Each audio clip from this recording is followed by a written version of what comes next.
Originalmente produzida para a televisão, esta série apresenta evidências que provam a autenticidade da Bíblia Sagrada. Dirigindo-se a ambos os lados da controvérsia, especialistas expressam pontos de vista não apoiados pelos produtores ou por Group Publishing. A seguir, cenas de outros programas de Segredos Milenares da Bíblia, série para colecionadores.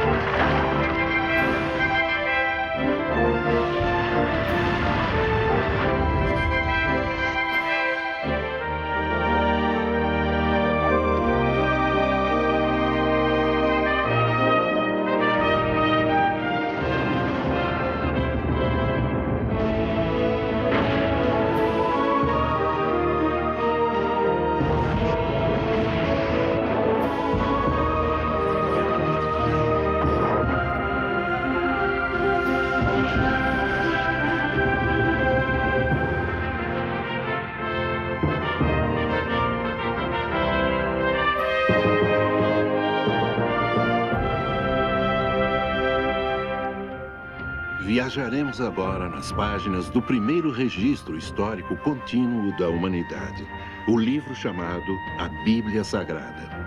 Vamos investigar algumas de suas histórias mais controvertidas e descobrir respostas para perguntas muito difíceis.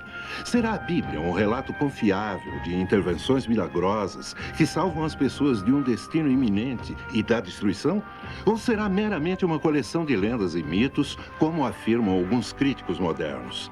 Especialistas do mundo todo, tanto céticos quanto defensores da Bíblia, contribuíram para a discussão destas questões bíblicas que poderão chocá-los e surpreendê-los. A fornalha ardente. Poderia alguém sobreviver a ela? De acordo com a Bíblia, no livro de Daniel, 3 homens foram jogados numa incandescente fornalha de tijolos. Enquanto as famintas chamas envolviam os homens condenados, uma multidão enfurecida esperava ouvir gritos que nunca vieram. Ao contrário, Sadraque, Mesaque e Abdenego saíram ilesos. Esses homens poderiam, de fato, ter sobrevivido a tal provação? Nesse caso, de que maneira? É uma história verdadeira ou só ficção inventada? Todo o livro de Daniel foi escrito em cerca de 165 a.C., para encorajar os judeus em sua guerra de independência contra o rei da Síria. No entanto, ele alega ter sido escrito uns 400 anos antes, na época do profeta Daniel. Algumas pessoas veem essa manipulação da história como uma gigantesca fraude. Uma das razões pela qual alguns presumem que Daniel foi escrito em cerca de 165 a.C. é que o livro menciona 3 grandes instrumentos musicais. Presume-se que esses instrumentos não seriam conhecidos na Babilônia antes da chegada do exército grego em 325 a.C. No entanto, registros cuneiformes e a arqueologia mostram que mercadores gregos já eram ativos na Babilônia em 700 a.C., 100 anos antes da época de Daniel. Não surpreende escutar instrumentos musicais gregos na corte de Nabucodonosor. O relato bíblico de Daniel é repleto de contradições e erros cronológicos. Não pode ser confiado como história real daquele período babilônico. Arquivos de tabuletas cuneiformes, que são os registros oficiais dos antigos reis, e os pergaminhos do Mar Morto, todos descobertos neste século, provam que o livro de Daniel é um registro histórico de testemunho ocular altamente preciso do reinado de Nabucodonosor e que foi escrito durante a época de Daniel. As discussões a respeito do livro de Daniel e o período do cativeiro hebreu na Babilônia parecem infindáveis. Então, como podemos saber no que devemos ou não acreditar?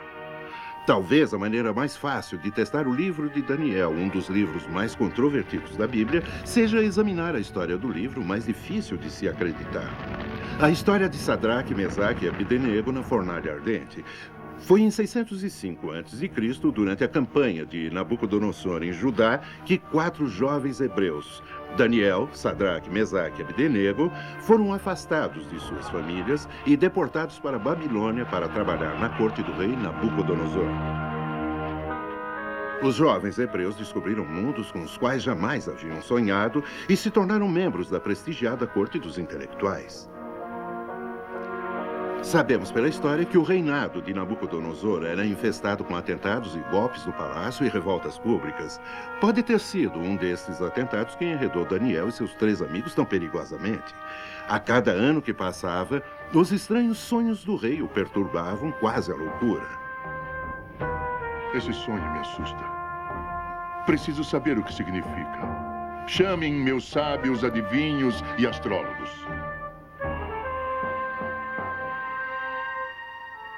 Ainda tens fé nesses intelectuais, senhor dos senhores? Não fales por enigmas, vizir. O que queres me dizer, afinal? Se eles fossem realmente sábios, o senhor não precisaria contar o que sonhou, majestade. Basta dizer que sonhou. Veja se conseguem dizer tanto o sonho quanto o significado. Por todas as indicações da Bíblia, Nabucodonosor foi mentalmente perturbado toda a sua vida.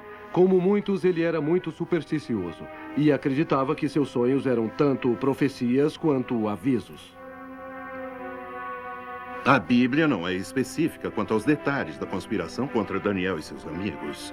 Mas talvez, após o rei ter sido fisgado, os conspiradores se apressaram ao próximo passo de seu plano para desacreditar os intelectuais e os hebreus. Diga que venham rápido. Eles tinham certeza que não havia meios dos sábios dizerem ao rei o que ele havia sonhado. E seus destinos estavam selados. Então, seus trapaceiros, não adivinharam o sonho? Onde está sua sabedoria agora? Pode afiar sua lâmina, carrasco. Amanhã precisará dela. Não posso acreditar. As notícias de que os sábios estavam encrencados rapidamente circularam pela torre. Daniel não queria que essas pessoas morressem, pois os velhos eram seus professores e amigos. Interpretação de sonhos era uma firme crença em muitas culturas desde a história antiga. Sem dúvida, Daniel, como muitos psicólogos e psiquiatras modernos, era um observador atento e, obviamente, capaz de analisar sonhos. E então me foi... Daniel, que já tinha a reputação como interpretador de sonhos, implorou ao rei que suspendesse a execução dos sábios até que ele e seus amigos tivessem a chance de interpretar e analisar o seu sonho.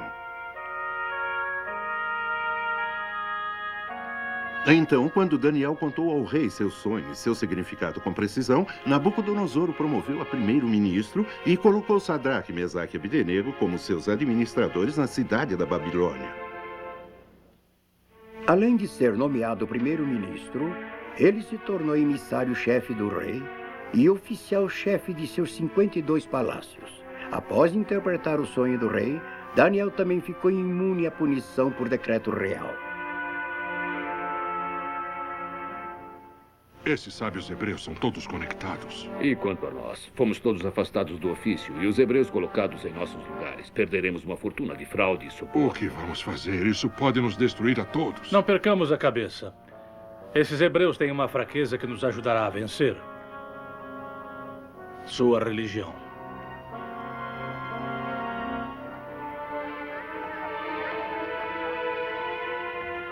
Enquanto alguns hebreus subiram para altas posições, a maioria permaneceu na escravidão. Nos anos seguintes, Sadraque, Mesaque e Abdenego erradicaram a corrupção onde a encontraram. Eles ficaram famosos por sua sabedoria e honestidade, recebendo muitos prêmios do rei e se tornando seus oficiais favoritos. Abdenego, venha e receba. Não sabemos o que inspirou Nabucodonosor a construir um enorme ídolo de ouro, mas outras conspirações do vizir do rei podem ter sido a causa. Após 3 anos esperando e observando, você ainda encontra a razão para sorrir, Harus? O rei teve outro sonho. Não vou passar por isso de novo. Escute. O rei sonhou com um monstro com corpo de leão, cabeça de cabra e asas de águia. O que essa bobagem tem a ver conosco? Deixe-me explicar. Marduk... O desleal vizir poderia ter convencido alguns dos astrólogos a ajudá-lo a persuadir o rei de que ele havia sonhado com o antigo rei da guerra da Babilônia, Marduk. Então tombou na terra. Marduk não havia sido adorado como Deus por mais de 1000 anos. O interessante é que ele foi ressuscitado nessa época reinstalando a primitiva idolatria que havia sido quase totalmente esquecida. Nós pressagiamos ao grande rei. E Marduk pede que uma imagem de ouro colossal seja feita à sua semelhança. Os conspiradores provavelmente não tiveram muito trabalho em persuadir Nabucodonosor de que seu sonho era de fato uma Ele profecia. exige um decreto. Que todos devem se inclinar perante Marduk e adorá-lo. Aqueles que se negarem devem morrer. Que o decreto seja escrito e proclamado por todo o Império. Você acredita mesmo que esse decreto fortalecerá meu Império, Harus? Não tenho certeza. Ele o fará mais famoso que seu imperial ancestral, Hammurabi. Nas próximas gerações dirão que fostes o maior dos legisladores. Uma estátua de ouro desse tamanho é um completo absurdo. Seriam necessários 1.600 metros cúbicos de ouro, bem mais do que já foi extraído em toda a história do mundo. Altares, deuses de templos e estátuas eram folhadas a ouro, e não de ouro maciço, a não ser que fossem extremamente pequenos. Os antigos tinham uma técnica de martelar em folhas de ouro até uma espessura aproximada de 1/3 de milionésimo de polegada. A Babilônia tinha bastante ouro para fazer uma imagem de Marduk folhada a ouro. A estátua de Marduk foi supostamente construída em uma proporção de 10:1. Seriam 2,70 metros de largura por 27 de altura. Alto demais para ser estável. Os antigos não tinham tecnologia para construir uma estátua dessa altura. A maioria das discussões quanto à estátua de Marduk pressupõe que o relato de Daniel falava de uma estátua humanoide tridimensional e ereta. O relato de Daniel dá apenas 2 dimensões, altura e largura. Significa que não era uma estátua, mas um relevo esculpido na encosta de uma montanha ou uma torre. Os babilônios também construíam estruturas maciças que os viajantes gregos chamavam de os Jardins da Babilônia, uma das 7 maravilhas do mundo antigo. Os engenheiros de Nabucodonosor eram conhecidos por sua habilidade em construir estruturas maciças. Eles certamente poderiam ter construído uma estrutura na qual a imagem de um deus, provavelmente Marduk, tivesse sido esculpida como um relevo. Os astutos conspiradores fizeram um novo decreto se espalhar pelo reino em questão de dias. Está feito. Tudo. Como fez isso passar por Daniel? Meu caro Zarobo, saiba que nessas questões o tempo é tudo. Daniel foi mandado em missão diplomática pelo rei. Ficará longe muitos meses. Como isso destruirá os hebreus? Sua religião proíbe a adoração de outro deus fora o deles. Nunca irão se curvar e rezar perante uma imagem de Marduk. Para Mesaque e os outros, o decreto foi uma surpresa chocante. Eu nada sabia sobre isso. As ordens para essa construção vieram do palácio há 1 mês? Por que precisamos do ídolo de Marduk?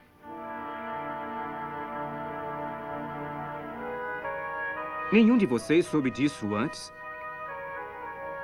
Não. Eu também só fiquei sabendo disso agora. Quem está por trás desse novo ídolo de Marduk? Eu farei já não fuja de Harus nisso. Penso que é hora de rezar pela orientação de Deus.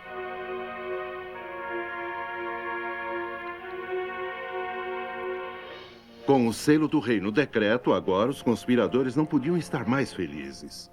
Você superou todos os seus astutos planos do passado dessa vez, Harus. O rei ainda está convencido de que foi Marduk que falou com ele? Sua supersticiosa majestade já está enviando ordens para sua corte, o exército e oficiais do império para se unirem em Dura para adorarem Marduk. Sadraque, Mesaque e Abdenego sabiam que era só uma questão de tempo e Harus iria fazer-lhes uma sinistra visita.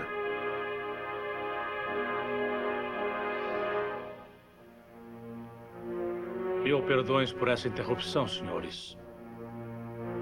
Em que podemos ajudar, vizir? Vocês, é claro, souberam do decreto. Soubemos.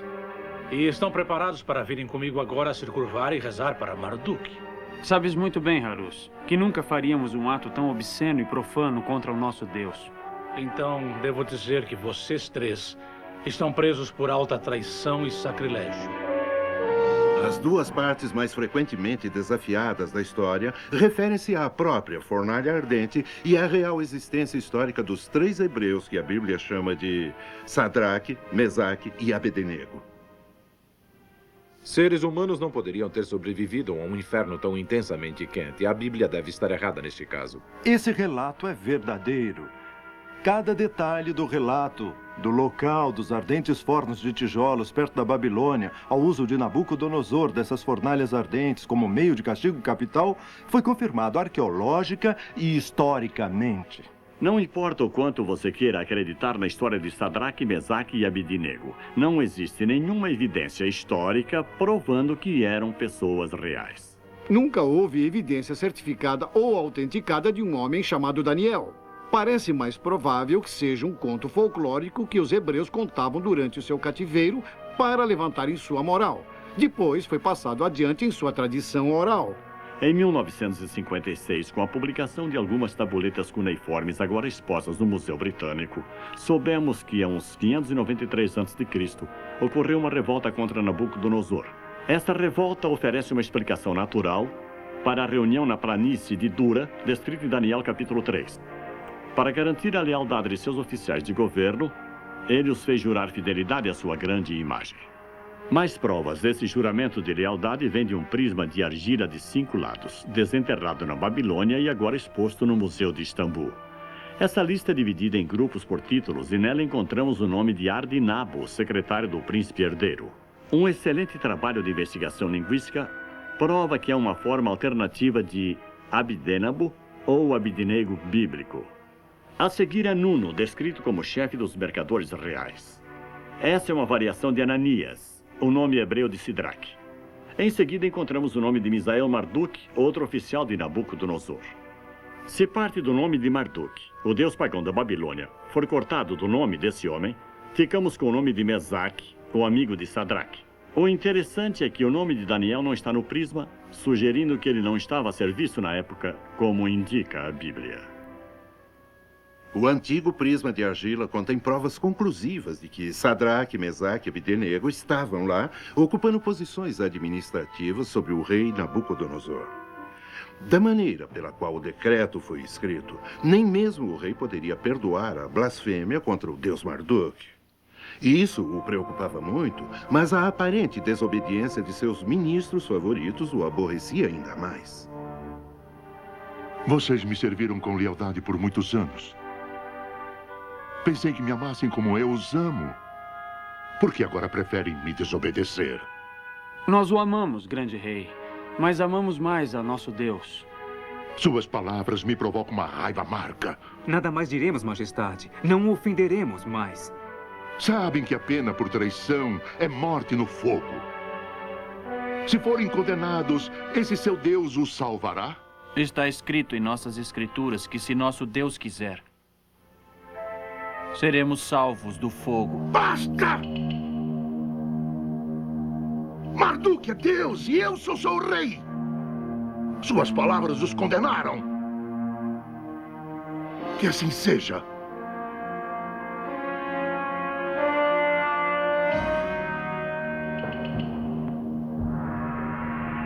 Reze a Marduk para que meus serviçais tenham sido tratados com justiça. E que vocês não tenham me enganado. A razão dessa história não soar verdadeira é sua total crença no Deus hebreu, pelo qual estavam dispostos a sofrer morte hedionda. Se foram levados à Babilônia quando meninos, suas velhas crenças teriam sumido com sua educação. Teriam aprendido a pensar como babilônios e não como israelitas ritualísticos. Durante a Inquisição Espanhola, milhares de crianças judias enfrentaram a tortura e a morte para não negar a sua fé. Durante o terror nazista, muitas crianças judias morreram pela mesma razão. Sadraque, Mesaque e Abednego teriam sido bem instruídos em sua herança e religião. A história demonstrou várias vezes que a severa perseguição, ao invés de destruir a verdadeira fé, serve para fortalecê-la. Pode ser provado historicamente que, na época que a Bíblia afirma, Nabucodonosor chamou seus governadores e reis vassalos para prestarem juramento de lealdade a ele perante o novo e gigantesco ídolo. Sem dúvida, foi para um desses rituais que os 3 hebreus condenados foram levados para a execução pública. Vamos ver o calor de sua maravilhosa fornalha, mestre.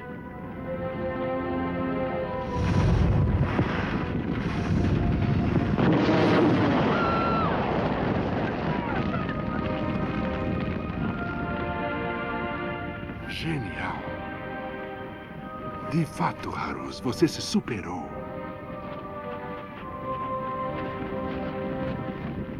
A assim chamada fornalha ardente é outro elemento nessa história que mostra sua irrealidade. Por que uma fornalha? Se o rei queria cremar os 3 jovens perante testemunhas, ele os teria queimado na estaca, como Joana d'Arc, e não numa fornalha fechada. Existem amplas evidências históricas de que jogar numa fornalha era a forma oficial de execução na época de Nabucodonosor. A morte pelo fogo por questões religiosas era praticada na Europa até uns 300 anos atrás.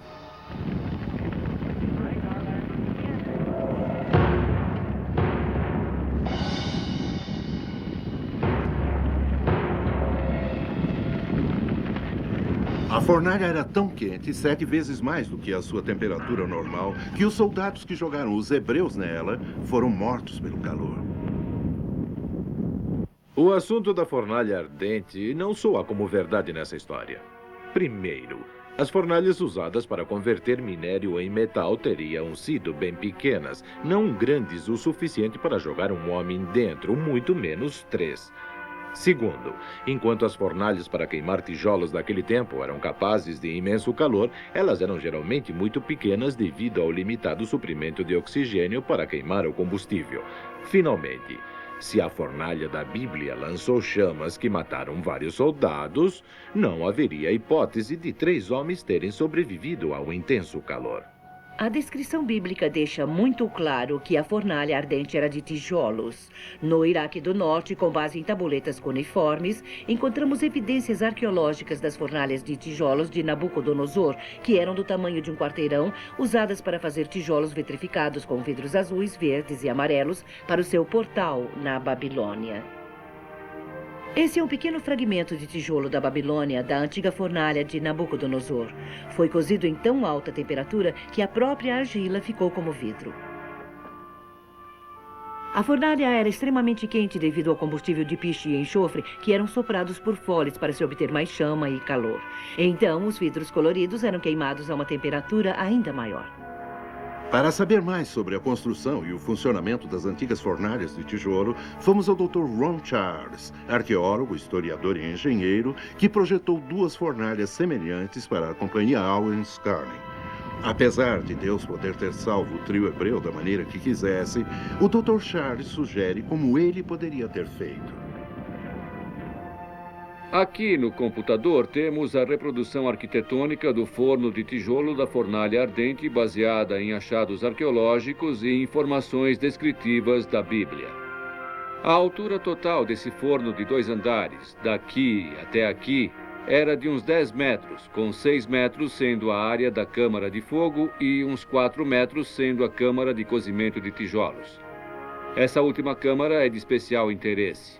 Após os tijolos serem cozidos e vitrificados aqui, eles eram levados para essa câmara de acabamento e colocados na areia, onde sua temperatura era reduzida devagar para evitar trincas. Sadraque, Mesaque e Abednego foram jogados no forno da fornalha superior de acabamento pelos sacerdotes do templo. Eles teriam aterrissado na areia, que estava a uns 200 graus embaixo e talvez a um máximo de 60 graus na superfície.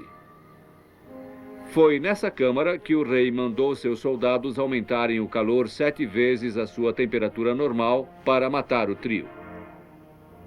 Quando abriram a porta para colocar mais combustível, uma corrente de chama explosiva matou os soldados, envolvendo o exterior da câmara de acabamento que continha o trio. Esse antigo forno e mesmo os modernos fornos de tijolo e vidro têm frequentemente pontos frios, áreas desiguais de aquecimento, lugares em que se pode sobreviver ileso por um período de tempo. Aplique essa ideia do ponto frio a uma grande fornalha babilônica e o trio bíblico, com ou sem a ajuda de um anjo, Poderia ter sobrevivido à fornalha ardente devido a um conjunto milagroso de circunstâncias, como a Bíblia descreve. A Bíblia diz que não só os 3 hebreus foram jogados na fornalha ardente, como o calor foi aumentado 7 vezes em sua temperatura normal.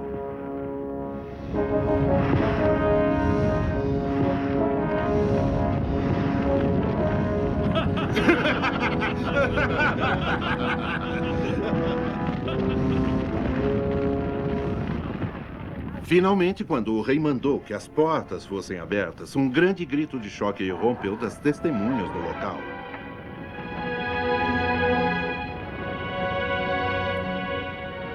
E lá, no coração da grande fornalha, estavam Sadraque, Mesaque e Abednego, com uma figura de branco atrás deles, e eles estavam ilesos. Nenhum fio de cabelo havia sido danificado.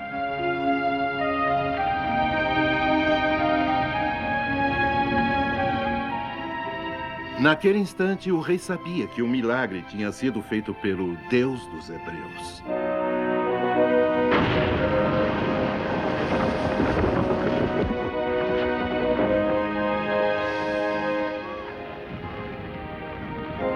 Vocês mentiram para mim! Vocês não passam de um ninho de víboras! Matem! De acordo com a Bíblia, quando Nabucodonosor viu o poder do Deus hebreu com seus próprios olhos, ele promoveu Sadraque, Mesaque e Abednego aos mais altos ofícios do império. Então ele fez o nome de Deus vivo ser proclamado por todo o império como o verdadeiro e único Deus. Existiram um Daniel e seus 3 amigos, Sadraque, Mesaque e Abednego, e eles passaram por uma provação no fogo. Mesmo que surpreendente, o grupo de evidências parece indicar que todas essas coisas aconteceram exatamente como a Bíblia diz. Esse relato bíblico é mais do que a história de como Sadraque, Mesaque e Abednego sobreviveram à fornalha ardente. É a história do que fazer quando nossas convicções pessoais entram em conflito com a autoridade real. Enquanto as ordens do rei estavam em harmonia com as suas convicções, tudo estava bem com o trio hebreu. Mas quando as ordens do rei e as do Senhor conflitaram, o trio escolheu obedecer a Deus. Hoje, quando desejos pessoais e pressões entram em conflito com a lei de Deus, nós escolhemos obedecer o que é certo. Algo a se pensar.